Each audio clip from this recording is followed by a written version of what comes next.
A young disciple had recently joined a guru and was filled with questions he wanted to ask. One day he approached the guru and asked, "Gurudev, I've noticed that people are very loving toward each other at first, but over time differences arise, leading to conflict.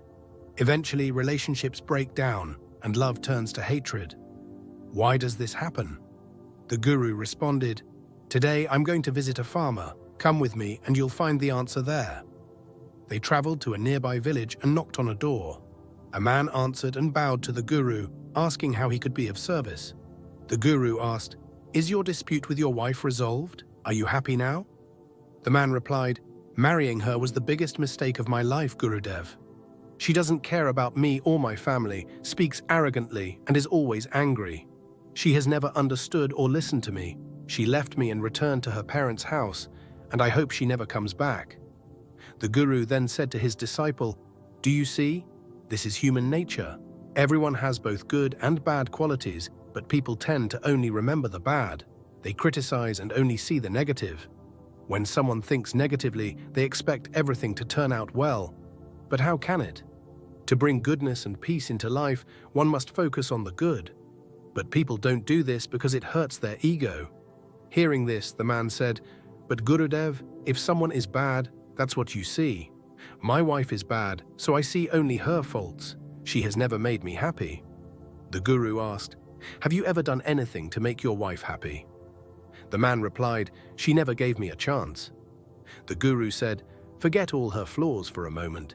Can you remember one good quality of hers?"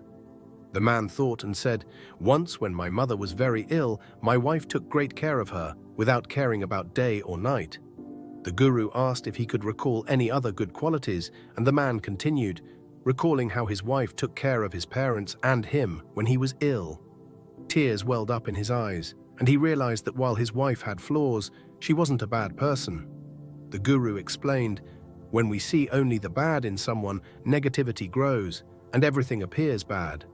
But when we see the good, positivity grows and everything improves." The man understood and went to bring his wife back.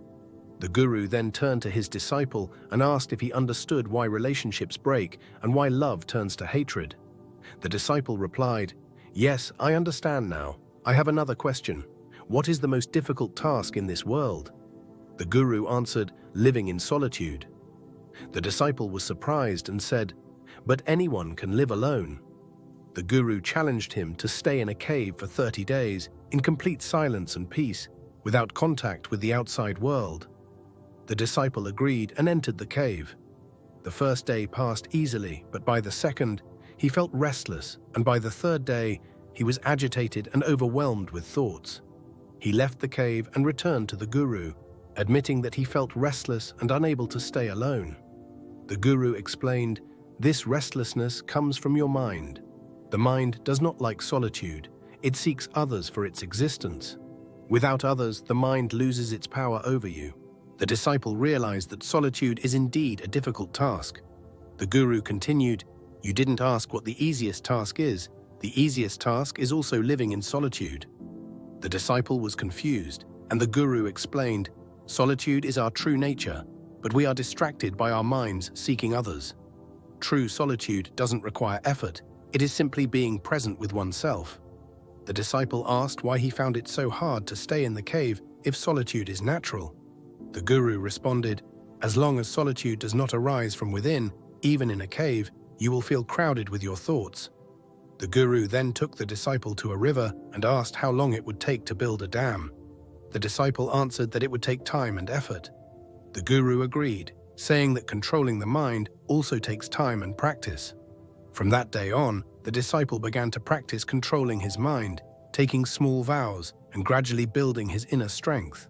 Over time, he grew stronger, and one day, he took a vow to stay in the cave for 30 days. This time, he remained for the full duration, finding peace in solitude. When the guru came to check on him, he found the disciple calm and content. The disciple realized that living in solitude is easy when one understands their true nature. The guru taught him that solitude reveals truth and peace, while the distractions of life often keep us from seeing what truly matters. No one is exempt from the transient nature of life. We often fight over trivial matters, forgetting that life is short and precious. Understanding this leads to awakening, awareness, and enlightenment. Thank you for joining me on this journey to embrace simplicity and find the essence of life. Remember to subscribe for more thought-provoking content and share this with someone you love. Always strive to climb higher and aim higher with Progress Mastery.